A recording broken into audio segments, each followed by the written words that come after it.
The DeepDraft this week is running a tight ship, which is either reassuring or ironic, given that several actual ships are having a very rough go of it right now.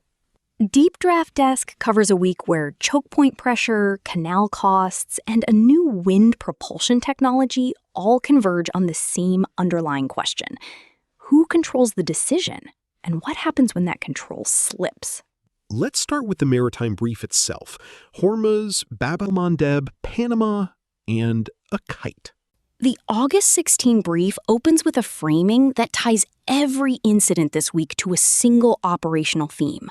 Not just where ships can go, but whether the people running them actually hold the authority to decide. The brief puts it plainly.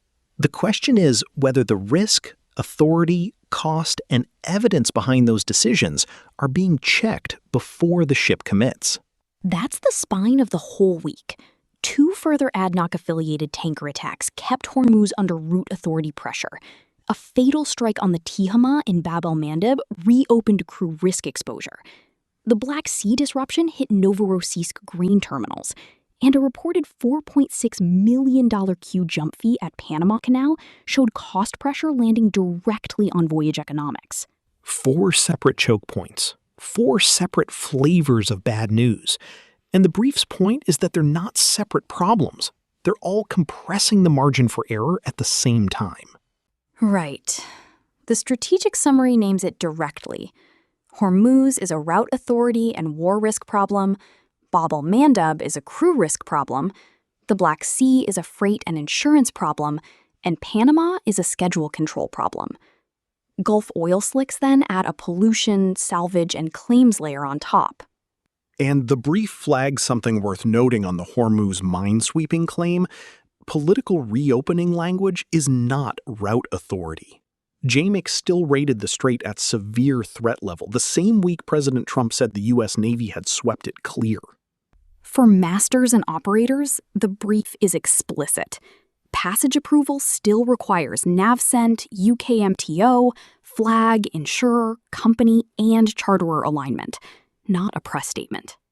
The week's analysis piece then asks the same control question about a very different system, airborne wind propulsion, which turns out to be considerably more complicated than a fuel-saving percentage. The airborne wind analysis lays out what actually comes aboard with one of these systems.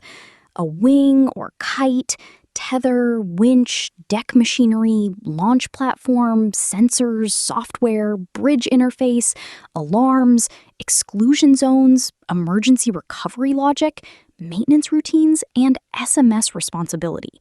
So the upshot is that the fuel-saving claim is only valid if the crew can actually manage all of that under real watchkeeping conditions.